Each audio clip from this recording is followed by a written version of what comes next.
नमस्कार, Bharat express digital में आपका स्वागत है। मैं आपके साथ रोहित पोखरियाल। ज्ञानवापी परिसर में एएसआई सर्वे होगा या नहीं होगा, इसका फैसला इलाहाबाद हाईकोर्ट दे चुका है।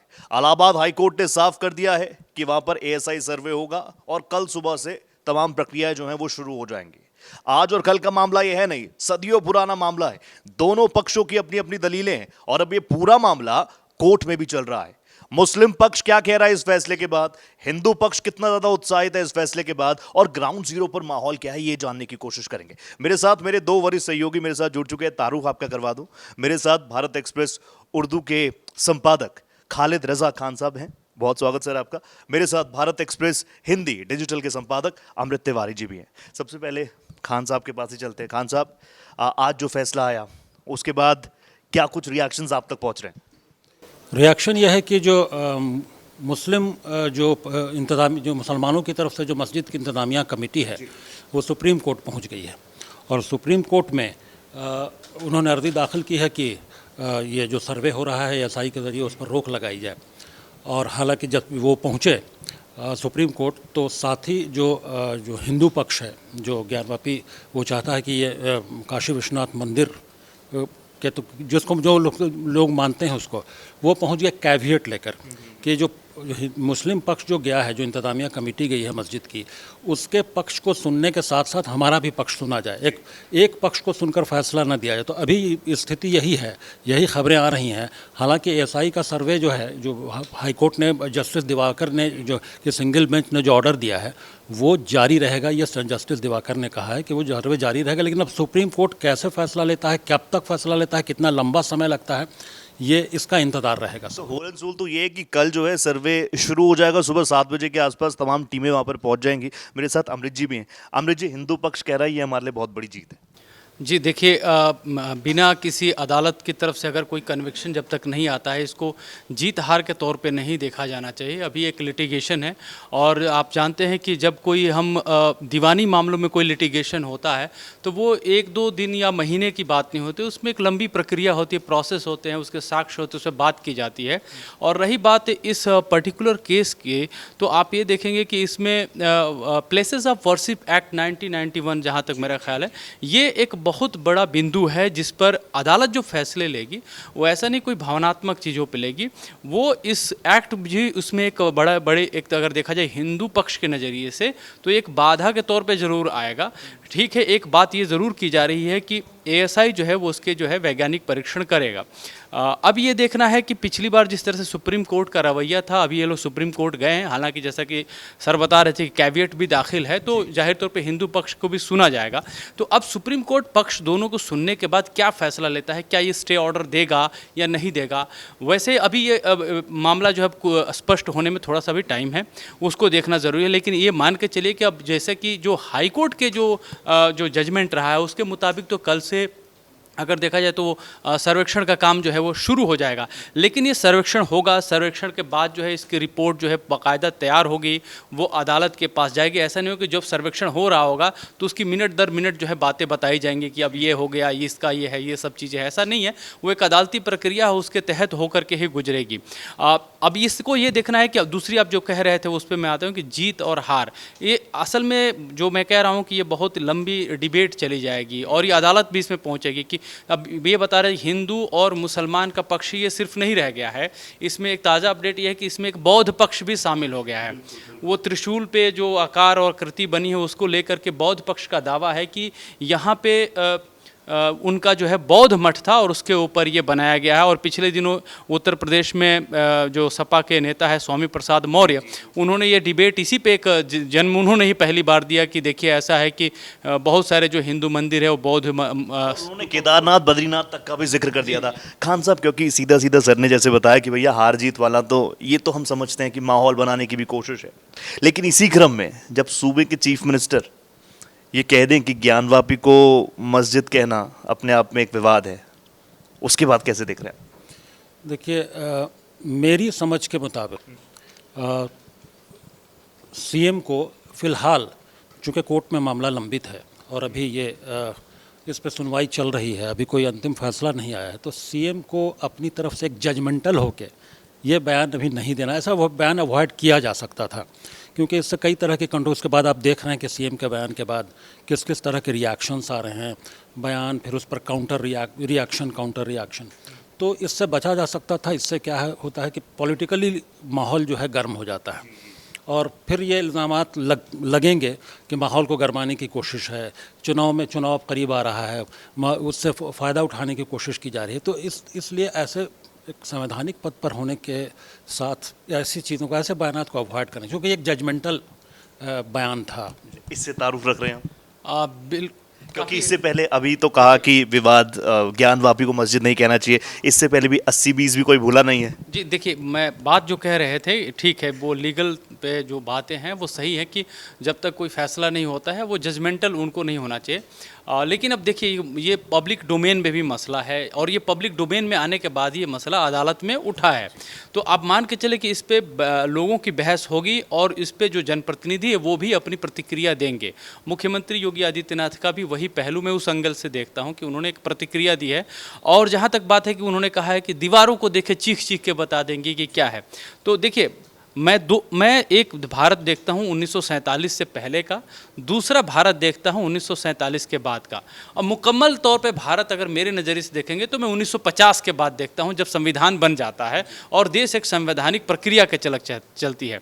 और लोकतंत्र में देखिए बहुत ही माना जाता है, जो भी थोड़ा बहुत समझ रखता है, कि जो पॉपुलिस्ट राजनीति होती है बहुत ख़तरनाक होती है। पॉपुलिस्ट राजनीति से बचना चाहिए। तो मैं कहता हूँ कि जो कानून है वो मेरिट के आधार पर जो फैसला हो उसके आधार पर चलना चाहिए। और मुझे लगता है कि हिंदुस्तान की जनता भी जो समझदार है वो इससे इत्तेफाक रखेगी कि जो भी अदालती तौर पे जो फैसले लिए जाएंगे, कानून को देख करके लिए जाएंगे, वो जो है वो सबको जो है मुझे लगता है मान्य होगा। आप देखे होंगे कि बाबरी मस्जिद विवाद हुआ था, सुप्रीम कोर्ट का फैसला आया, लोग क्या नहीं कह रहे थे कि ये हो जाएगा, दंगे हो जाएंगे, बहुत बवाल हो जाएगा, मुस्लिम पक्ष नहीं चैन से रहेगा। लेकिन हुआ क्या, मुस्लिम पक्ष के लोगों ने भी उसका स्वागत किया।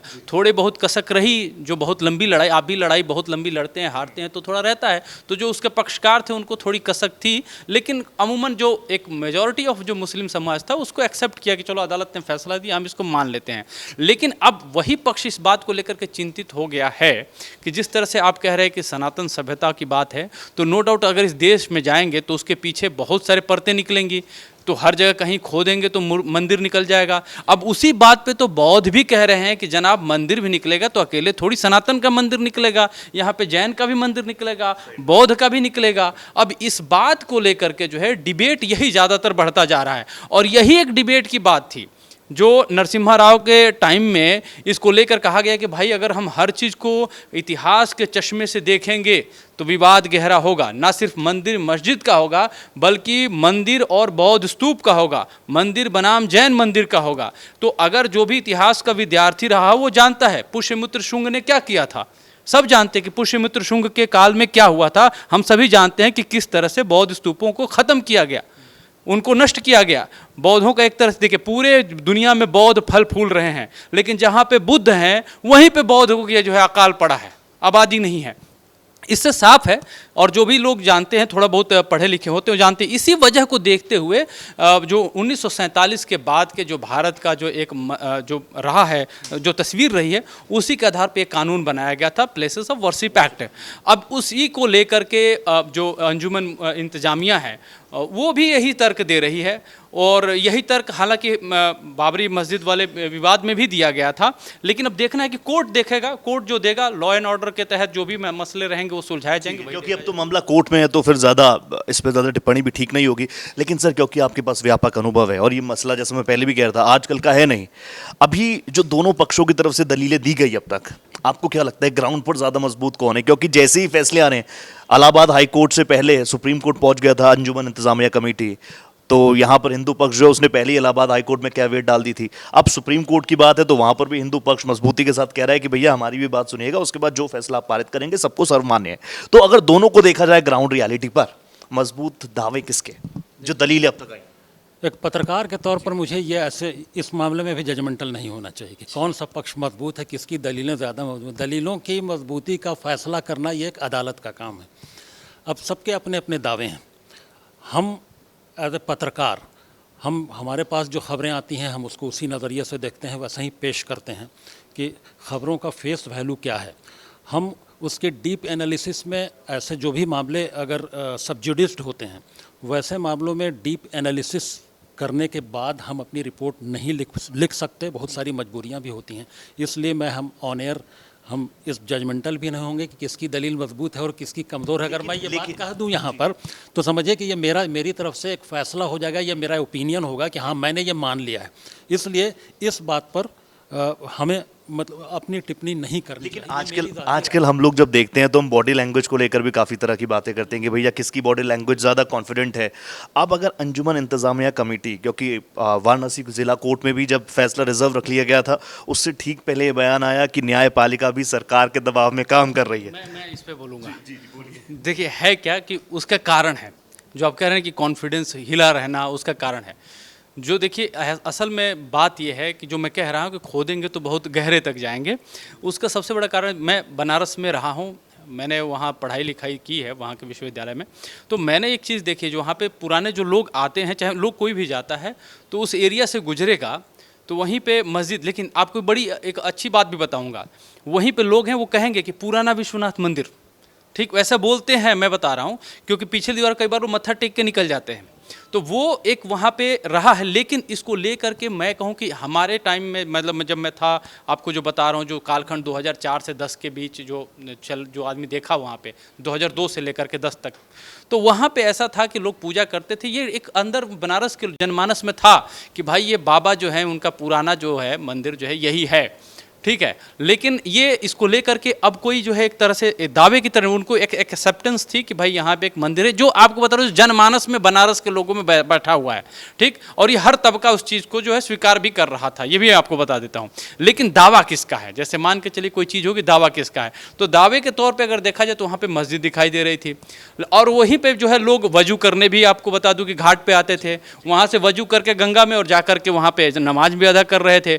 तो एक तरह से इन तमाम चीज़ों के बीच में भाईचारा कायम रहा है बनारस में, और मुझे ये लगता है कि अदालती प्रक्रिया चल रही है, भाईचारा कायम रहना चाहिए। बस वही बात है, आप जो कह रहे हैं कि कॉन्फिडेंस हिला हुआ क्यों, जिसका मैंने एक मंजर बताया। मैंने सवाल वैसे मेरा आपसे था, अब जो ये बातें आई थी कि न्यायपालिका भी जो है सरकार के दबाव में काम कर रही है, अगर अंजुमन इंतजामिया कमेटी ये बात कहती है तो कैसे माना जाए कि जो कोर्ट में तमाम प्रोसीडिंग्स चल रही है वो 100% सेटिस्फाई हैं उस अब तक जो बातें आई हैं? देखिए, न्यायपालिका पर दबाव की बात कोई नई बात नहीं है। ये हमेशा सरकार, जिसकी सरकार रहती है, ये मान के एक जनरल ओपिनियन है, एक परसेप्शन की बात है, ऐसा बन जाता है कि सरकार जो चाहती है वो फैसले करवा लेती है अदालत से।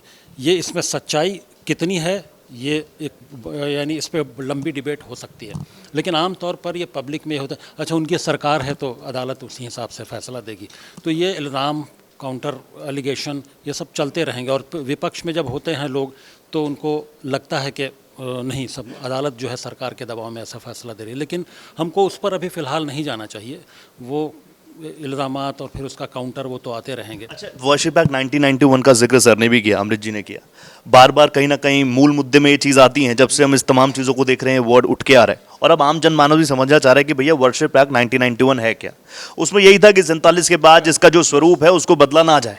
लेकिन हिंदू पक्ष से जुड़े हुए लोग या जो लोग मानते हैं कि वहाँ पर वो तो बाबा विश्वनाथ का पूरा काशी के कण कण में शंकर है, तो उनका कहना है कि भैया 1947 से पहले यहाँ पर पूजा होती थी, श्रृंगार गौरी की बात वो कर ही रहे हैं, पश्चिमी दीवार का जिक्र हो ही रहा है, तो क्या 1991 एक्ट, कई सारे लोग कह रहे हैं कि उसको भी चैलेंज होगा इस पूरे केस के बाद, तो ऐसे ऐसे संकेत आते हुए नजर आ रहे हैं क्या? देखिए, पार्लियामेंट आमतौर पर जब पब्लिक से डिमांड होती है, जब पब्लिक से मुतालबा होता है या पॉलिटिकल पार्टीज चाहती हैं, तो बहुत सारे संविधान के अनुच्छेद हैं, संविधान के जो आर्टिकल्स हैं, उनको चेंज करने की बात होती है, समय की जो ज़रूरत होती है उस हिसाब से। अब ये तो एक लंबे बहस का ये भी मौजू है कि बाद में क्या होगा इसके बाद, लेकिन चूँकि जो इंतज़ामिया कमेटी है उसके सामने ये एक बड़ी दलील है, एक बड़ा लॉजिकल पॉइंट है कि प्लेसेस ऑफ वर्शिप एक्ट 1991 जो है उसकी बुनियाद पर छेड़छाड़ नहीं होनी चाहिए। जो 1947 तक जो चीज़ जो थी प्लेस ऑफ वर्शिप, उसको उसी यथास्थिति में होना चाहिए, यही उनका। इन्हीं बातों को काउंटर करके वो कहते हैं कि भैया साल में एक बार हमको तहखाने में जाने की इजाज़त मिलती थी, माँ श्रृंगार गौरी का हम श्रृंगार करते थे, पूजन करते थे वहाँ जाकर, वो 1991 को ही चैलेंज कर रहे हैं लोग। जी देखिए, अगर देखा जाए तो विधायिका जो है वो बहुत ही ताकतवर है, पावरफुल है। न्यायपालिका की बहुत सारे जो है, अगर देखा जाए चीज़ों से वो अगर इत्तेफाक नहीं रखती है तो उसके पास इतनी शक्ति है कि वो उसको जो है पलट भी सकती है। और भारतीय इतिहास में हमने देखा भी है कि न्यायपालिका के जो सुप्रीम कोर्ट के फैसले हैं उसको विधायिका ने पलटा है। अब ये जो बात कह रहे हैं, चैलेंज करने की बात कर रहे हैं, कि नो डाउट अगर ये मसला आता है और ये रोड़ा बनता है, अगर मान के चलिए, और एक अगर विधायिका को लगता है कि नहीं मुझे इसमें उसको जस्टिस दिखाई देता है कि नहीं इसको मैं बदल देता हूँ, तो उसके लिए वो करने के लिए स्वतंत्र है। लेकिन आप ये भी सोचिए कि जो विधायिका है उसका यह भी दायित्व है कि वह देश में शांति और एक भाईचारा बनाए रखने में भी सहयोग करे। अगर ये पिटारा क्या पेंडोरा बॉक्स कह देता हूँ कि खुल जाता है, तो सिर्फ यही की बात नहीं है ना जनाब। आप देखिए, सिर्फ उत्तर प्रदेश के तीर्थस्थलों की बात नहीं है, कई जगहों पे लोगों की अपनी अपनी मान्यताएं हैं और उनके अपने अपने तीर्थस्थल हैं। वहाँ की चीज़ें खुलेंगी तो हर जगह पे एक जगह देखा जाए कि एक अनार्की जैसा माहौल भी हो सकता है। और इस चीज़ से जहाँ तक मेरा अंदाज़ा है कि विधायिका इसको टच करने की कोशिश नहीं करेगी। हालांकि आप भी अगर हम लोग देखें, बड़े ही अगर इसको सटल तरीके से अगर हम इसको देख करके निकलते भी हैं तो ये मामला बिल्कुल ही एक अदालती तौर पे चलेगा और वैसे ही चलता रहेगा, उसी से फैसला जो आना है वो आएगा। क्योंकि आप दोनों ही काफ़ी व्यस्त हैं, एक आखिरी सवाल मैं आप दोनों से पूछूंगा, क्योंकि जो न्यायपालिका में केस है वो तो है ही, लेकिन देश में ये ऐसे मसले हैं जिस पर राजनीति होती है। आप किसी भी चाय की टपरी पे चले जाइए, उत्तर प्रदेश का अगर हम जिक्र कर रहे हैं तो बच्चा बच्चा नेता ही होता है वहाँ पे, इसी मसले पे वो बात कर रहा है। जब अयोध्या का पूरा फैसला आया, वर्डिक्ट आया, तो असदुद्दीन ओवैसी साहब का भी जिक्र कर ही लेते। उन्होंने कहा कि यहाँ से तो शुरुआत हो गई है, आने वाले वक्त में इसी को आधार बना के बाकी चीज़ों पर भी कहा जाएगा कि भैया ये हमारा है।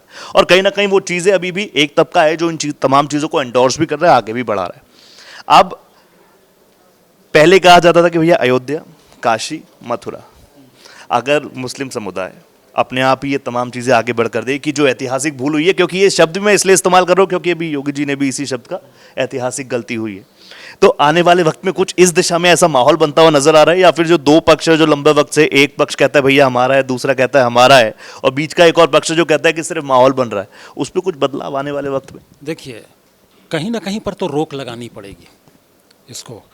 तो चाहे वो बाबरी मस्जिद और राम जन्मभूमि वाले मामले के बाद रोक लगनी चाहिए, या अदालत को भी इसको देखना ज़रूरी है, या मुस्लिम पक्ष ज्ञानवापी जो मस्जिद है और जो काशी विश्वनाथ टेम्पल का मामला चल रहा है उसको और मथुरा के बाद इन दो को भी सौंप दे, उसके बाद रोक लग जाएगी। इसकी क्या गारंटी है कि उसके बाद रोक लग जाएगी? एक बहुत लंबा सिलसिला है। तो कई पक्षों से बहुत सारे क्लेम्स आते हैं कि 3000 और किसी के क्लेम है 5000, इस तरह की मंदिरों पर दावा, मस्जिदों पर दावा है। तो ये कहीं ना कहीं तो रोकना पड़ेगा। इसमें को भी कह देते हैं तेजो महल है, तो ये कहीं ना कहीं रोकना पड़ेगा इसको। इसमें सरकार रोके या अदालत रोके, लेकिन रोकना पड़ेगा। अगर नहीं रोकेंगे तो अभी जो बात कह रहे थे अमृत जी कि पूरे देश में एनार्की जैसा माहौल हो जाएगा। फिर एनार्की होगा तो एनार्की का नतीजा क्या होता है किसी देश में हम लोग समझ सकते हैं, सिविल वॉर और ये वो तमाम चीज़ें, फिर जो हालात हैं वो अनकंट्रोल हो जाते हैं। तो वैसी स्थिति ना आए, इसके लिए कहीं ना कहीं तो रोकना पड़ेगा, किसी एक पॉइंट पर रोकने की ज़रूरत है। अमृत जी, आखिरी रिएक्शन। मैं इसी से जोड़ करके मैं देता हूँ, बस 2 मिनट में समय लूँगा, कि वाकई में कह रहे हैं सही है, लेकिन एक राजनीति में ना एक छोटी सी आंच की धुगधुगी जलती रहती है, ठीक है ना। वो समझ लीजिए कि अशोक सिंघल जो थे विश्व हिंदू परिषद के, उस समय कहा था कि बाबरी राम मंदिर जो विवाद चल रहा है, वो तो बोला कि एक बेस्ट जो है हमारे जो अदालती जो हमारी लड़ाई चल रही है उनका एक मैं कहीं पढ़ा था, बोले तो इसको तो हम जीतेंगे ही जीतेंगे। मसला इसका नहीं है, मसला यह है कि यहाँ से हम जो है छलांग जब लगाएंगे तो अभी बहुत सारे तीर्थ स्थल है, वहाँ हम न्याय करेंगे, जो उनके शब्द थे। अब ये जो चीज़ें हैं, अगर तो ये चीज़ें मान के चले कि जो एक तबका है वो इस चीज़ को छोड़ने वाला नहीं है, दूसरा तबका वो ऐसा नहीं कि उसको कह दिया कि ले जाओ, वो डिफेंड भी करेगा, चाहे वो उस पर अपना दावा कायम भी रखेगा, अब जो भी शब्दावली इसको दे दे। तो इस मामले में चले कि ये आंच धीरे धीरे चलती रहेगी, और मान के चले कि जब तक हिंदुस्तान में हिंदू मुसलमान हैं, सियासत की आंच पकती, ऐसे ही जो है खिचड़ियाँ पकती रहेंगी। आस्था की जहाँ तक बात है, इस देश में जो लोग हैं वो तमाम इख्तलाफों के बावजूद भी साथ रहते रहे हैं। आप ही बता रहे थे, अभी बताया कि ठीक है, वहाँ श्रृंगार गौरी की पूजा होती रहती थी, चलती रहती थी, कुछ लोग जो वहाँ नमाज अदा करने भी जाते थे, और काफ़ी हद तक जो है बाबरी मस्जिद वाले विवाद में भी यही देखा जाता रहा है। तो हिंदुस्तान की जनता अपने आप को सेटल करना जानती है। इस विवाद का एक ही जो तत्व है वो अंत करेगा, वो तत्व है हिंदुस्तान की आवाम। अगर वो चाहेगी कि नहीं भाई कोई सांप्रदायिकता चीज़ों वाली ना हो और हिंदू और मुसलमान दोनों मान ले कि भाई सबकी इबादत अपनी अपनी है, इसके कोई जो है विवाद नहीं होना चाहिए। जब सुप्रीमेसी वाली बात आएगी विवाद होगा, और जब विवाद होगा तो राजनीति तो होनी लाजमी है।